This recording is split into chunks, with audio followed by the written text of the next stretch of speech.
Buenos días, gracias por acompañarnos en esta entrevista. Hoy conversaremos con Vanessa Flores, especialista en psicología psicoanalista, para conocer más sobre su experiencia profesional y su enfoque terapéutico y las reflexiones que ha obtenido mediante su práctica, y muchas gracias por estar aquí. Gracias a ustedes por invitarme en esta entrevista. Para comenzar, me gustaría que nos comentaras qué te motivó a especializarte en la psicología clínica. Ok, bueno, pues yo soy licenciada en psicología, tengo la orientación en la trayectoria clínica psicoanalítica,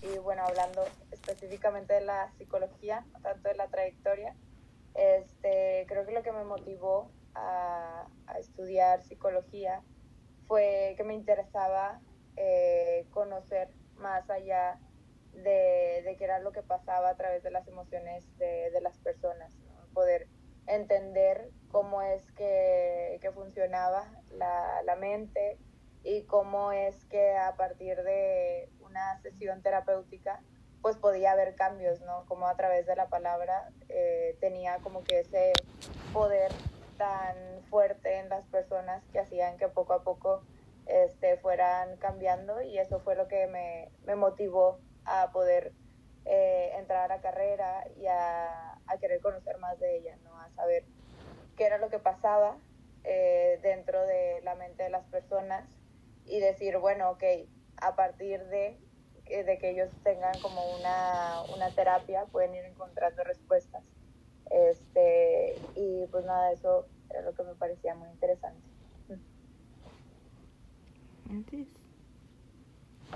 Sí, bueno, ¿cuánto tiempo llevas ejerciendo y en qué área te has especializado? Ok, ejerciendo oficialmente tengo 4 meses apenas, soy recién egresada. Anteriormente ya tengo la experiencia clínica a través de las prácticas que tuve. Estuve los 2 años y medio, 2 años de prácticas y 6 meses haciendo en el DIF de San Nicolás. Y ahí fue atención clínica completamente a pacientes. Yo creo que atendí alrededor de 70, 80 pacientes en todo ese tiempo que estuve ahí, entonces por ahí estoy un poco empapada. Y no sé si me puedes repetir la segunda parte de la pregunta, por favor. Sí, ¿en qué áreas te has especializado? Ok,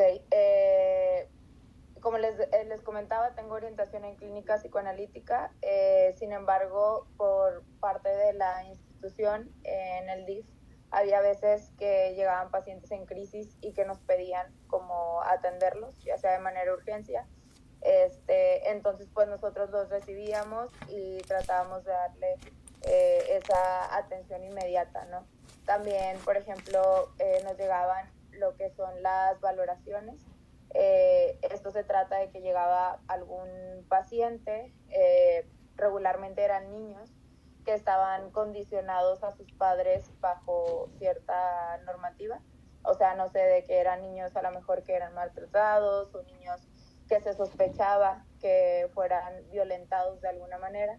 Entonces nosotros hacíamos lo que era la valoración, o sea, era como ese primer contacto que teníamos con el niño y veíamos como lo que sí aparenta tener rasgos de violencia o sí aparenta tener rasgos de estrés postraumático, cosas así. Entonces sí, o sea, veía como esta parte del psicoanálisis, porque llegué a tener pacientes que duraron en su proceso terapéutico conmigo hasta 1 año y medio. Sin embargo, también atendí como casos más, pues más cortos, ¿no? Como es intervención en crisis y valoraciones con los pacientes que llegaban.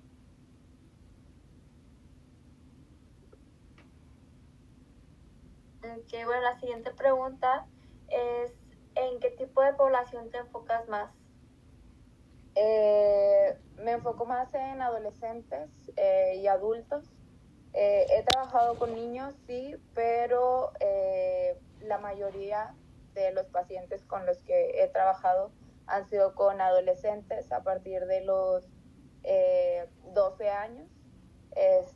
y adultos hasta los 60 años, 55, 60 años. Han sido las mayorías de los pacientes. La mayoría de ellas mujeres, y no por elección, sino porque simplemente así se asignaban, y la mayor parte de la población que llegaba al menos a consulta eran mujeres. Actualmente tengo mi consultorio privado, y las que más llegan a terapia son mujeres, y justamente entre esas edades, entre los 20 años y 45 años, son los pacientes que más se ha atendido. Y bueno, ya que sabemos, discúlpame. Ahora que conocemos un poco más sobre tu trayectoria, vamos a pasar a la manera en que trabajas dentro de la terapia. Ok. ¿Te refieres, o sea, a la manera en la que trabajo dentro de la terapia, de cuál es el esquema que tomo, o qué quieren saber específicamente? Más que nada, el cómo definirías tu enfoque terapéutico. Ok. Bueno, mi enfoque terapéutico es psicoanálisis, clínico psicoanalítico. Pues bueno, principalmente, como lo pueden a lo mejor haber escuchado por ahí, es trabajar con el inconsciente de los pacientes. El consciente puede decir muchas cosas, o sea, podemos hablar de muchísimas cosas y conocer muchas otras. Sin embargo, el inconsciente pues dice cosas que tal vez nosotros no lo podemos escuchar. Entonces esa es la manera en la que trabajo. Es cara a cara, no es a través de diván, al menos no por el momento. Entonces, sí, esa es mi manera de trabajo. Y pues ya dentro de la consulta terapéutica, pues bueno, está la cuestión del encuadrar al paciente, ¿no? Y poderle explicar también la manera de trabajar, así como también explicarle que pues es un lugar seguro, ¿no? Donde se puede expresar y puede decir lo que él sienta conveniente en ese momento. Por mientras, no sé si nos pudieras contar un poquito más de cómo es que haces, pues, bueno, cómo es que comienzas, mejor dicho, tus terapias, o sea, las primeras terapias del paciente, cómo lo vas conociendo, qué tipo de preguntas le haces, o cómo te va relacionando y haciendo que esa persona pues pueda como que generar confianza en ti. Ok, se las voy a platicar en dos partes diferentes. La primera parte, pues bueno, como les digo, tengo poco de haber egresado, entonces la institución, les voy a platicar cómo lo hacíamos dentro de la institución, y luego cómo lo hago ahora yo en mi consulta privada. Dentro de la institución teníamos formatos que teníamos que llenar, que eso es a lo que nos atenemos como psicólogos al trabajar dentro de instituciones. Hay un esquema que tenemos que llenar. Teníamos preconsultas, las cuales pues venía un formato donde se preguntaba el nombre, la edad, la dirección, el número de teléfono, el esquema familiar, la composición de las personas con las que vivía en ese momento, y el motivo de consulta, y si anteriormente ya había asistido o no con psicólogo o con psiquiatra, ¿no? Eso es lo que se le preguntaba en la primera entrevista, y el objetivo era pues recabar datos. Posteriormente teníamos entrevistas, y eran, si no mal recuerdo, eran como 5 tipos, que era entrevista a padres, entrevista a adolescentes, entrevista a niños, y entrevista a adultos. Entonces todo esto era dependiendo de qué llegaba, ¿no? Si llegaba un niño, pues se le hacía la entrevista, se le hacía la preconsulta, la entrevista a los papás y la entrevista al niño. Entonces se hacían como 3 formatos diferentes para que pudiera entrar ahora sí que iniciar el proceso terapéutico, ¿no? El objetivo era conocer en la parte de los papás, por ejemplo, saber cómo había nacido el niño, cuál era por ejemplo, su número de gestas, si había tenido más hermanos o no. También conocer enfermedades, padecimientos, cómo fue la etapa de la lactancia, los primeros pasos, primeros años de vida y demás. Y cuando se hacía la entrevista a los niños, pues era más como bueno, ¿qué animal sería tu mamá o qué animal sería tu papá, ¿no? Y era más que nada como poner a imaginar al niño a través de preguntas y que ellos nos pudieran decir algo, ¿no? A través de eso. De eso eran las entrevistas que trabajábamos dentro de la institución. Con adolescentes era algo parecido a los adultos, que en ambos se buscaba como que saber el motivo de consulta, qué era lo que les estresaba, cómo se definían como personas, que había preguntas como si te podrías definir en pocas palabras, ¿qué podrías decir de ti mismo? Que creo que eran preguntas que movilizaban otras cosas dentro del motivo de consulta, entonces como que eso también ayudaba a que en la primera entrevista el paciente pudiera hablar un poco más. Les digo, eso dentro de la institución. Ahora en mi consulta privada creo que agarré un poquito de eso. La primera sesión regularmente es un poco más larga que las posteriores, ya que muchas veces el paciente viene como que con una ansiedad o una necesidad de platicar. Claro, hay muchos tipos de pacientes, hay pacientes que no se abren tanto la primera sesión. Sin embargo, la primera sesión como que está esta flexibilidad, ¿no? De que podamos platicar un poquito más para conocer qué es lo que qué es lo que los lleva a consulta. Regularmente inicio la sesión preguntándoles qué los lleva por ahí, cómo dieron la terapia, cómo es como dieron conmigo en la terapia, y empezamos a platicar acerca del motivo de consulta. Creo que la escucha ahora sí que es muy fundamental. Ay, sí me vieron, ahí sí.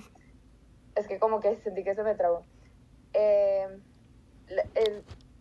Va a haber un momento en la carrera donde se van a dar cuenta que ya no están escuchando igual que antes.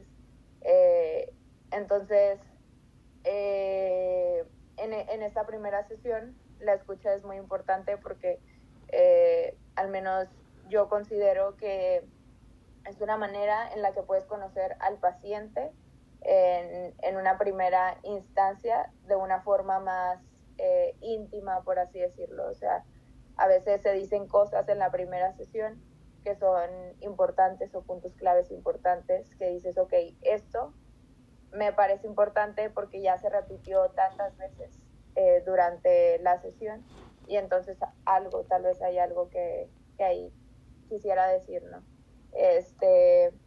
Me gusta más en las primeras consultas cuestionar, ya que es como el ir conociendo poco a poco al paciente, ir conociendo su historia de vida y saber pues con qué es lo que vamos a ir trabajando, ¿no? Pero sí, las primeras consultas es más de preguntar, más de escuchar y de saber qué es lo que lo lleva ahí a terapia. Pero decirles así como primero hago esta pregunta y luego esto, pues no, ¿verdad? Porque es muy complicado, pero básicamente así es como trabajo. Gracias. Bueno, déjame, leo lo que nos puso, que no sé, o sea, ya vimos que eres psicoanalítica, pero ya como estamos comenzando, no sé cuál sea tu opinión hacia el cognitivo-conductual. Sin meter cizaña, nada más para conocer un poquito más. La verdad yo no estoy peleada con la trayectoria cognitivo-conductual, como hay muchos de repente que tiran hate entre sí. La verdad es que considero que todas las trayectorias son importantes entre sí mismas. Siempre he trabajado de la mano con cognitivo-conductual o sea, primero de una manera personal, cuando yo inicié mi proceso terapéutico hace ya algunos años, a lo mejor como unos 7 años, empecé con cognitivo-conductual, sin yo saber que era cognitivo-conductual. Ya después, cuando entré a FAPS y todo esto, después me di cuenta que mi anterior psicóloga era cognitivo-conductual, pero como que yo no conocía de eso, ¿no? Ya después pues he llevado terapia psicoanalítica, me he sentido más cómoda ahí. Sin embargo, creo que cognitivo-conductual me ayudó a poder asentar como que las bases. Por ejemplo, cuando yo empecé con la terapia, en cognitivo-conductual, yo estaba pasando por un proceso muy difícil.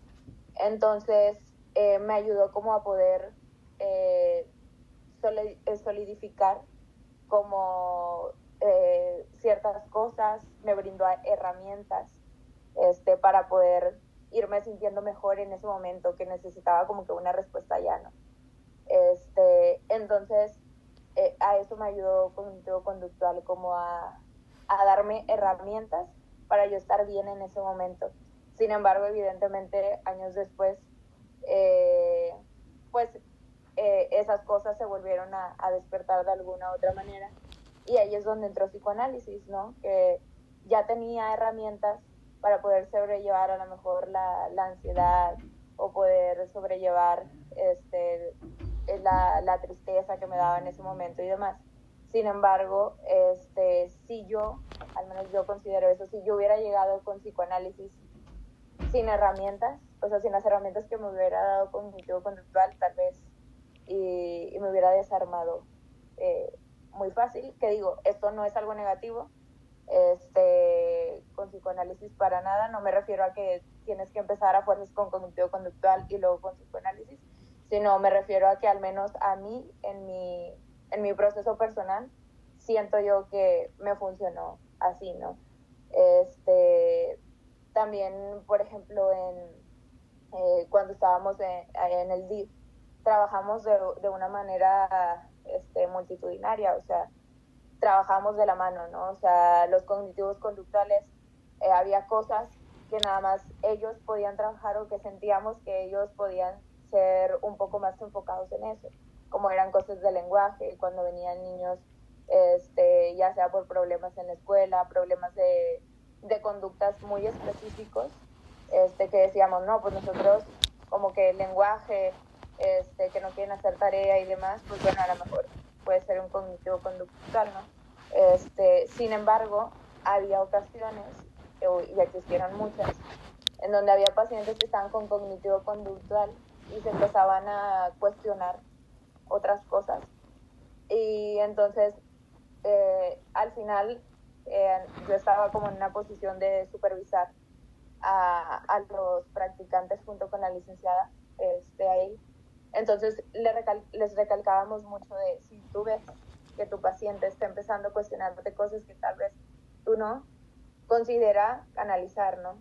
Entonces, muchas de las ocasiones se canalizaban de trayectoria a trayectoria, o sea, conductual ya los había tenido, no sé, 1 año, y entonces cuando el paciente se empezaba a cuestionar cosas que el conductor a lo mejor ya no podía, como que desde sus propias herramientas, que decía de que, o sea, creo que esto lo pudiera ayudar más otro, entonces era cuando se canalizaba psicoanálisis, ¿no? Entonces, creo que van mucho de la mano, y que ambos son necesarios desde sus posturas diferentes, pero al mismo tiempo complementarias. Entonces, eso es lo que pienso de cognitivo-conductual.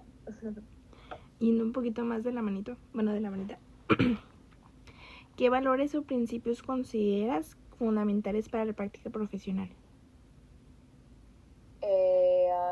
Valores, pues primero creo que respeto, tener respeto hacia el paciente en todas las formas, ¿no? O sea, tener respeto desde lo que se dice, desde el cómo se dice, tener respeto de su tiempo, de su espacio, de que pues evidentemente también la confidencialidad es muy importante,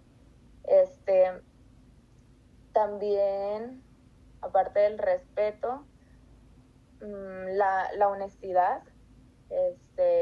Creo que el prometer cosas al paciente que no puedes cumplir, me parece también una falta de respeto muy, muy grande, porque no le puedes prometer como serenidad y que todo va a estar súper bien y demás, cuando eso no depende de ti, ¿no? Entonces la honestidad es algo muy importante, y la responsabilidad también, ser conscientes de la responsabilidad tan grande que tenemos en nuestras manos como lo es una vida de un paciente tal cual, ¿no? Porque lo que se dice dentro de sesión. Bueno, y como último punto, y no menos importante, responsabilidad. Creo que a veces se puede llegar a olvidar la responsabilidad tan grande que tenemos al estar trabajando con pacientes. Lo menciono así porque al menos en mi experiencia sí me llegó a trabajar, sí me llegó a tocar trabajar con compañeros que parecían olvidar esa responsabilidad, ¿no? Y sobre todo, por ejemplo, el respetar el tiempo del paciente, ¿no? El saber que no es un juego, saber que no estamos tratando con cualquier cosa y que no podemos estar haciendo como lo que queramos dentro de la terapia.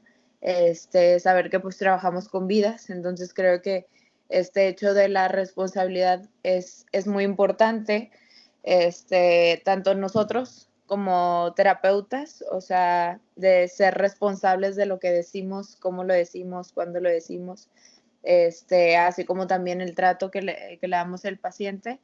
Y por otro lado, la responsabilidad que tenemos con ellos al respetar pues el tiempo de la sesión que se les brinda, los días de la sesión que se les brinda. Entonces, pues sí, creo que esos tres valores son muy importantes.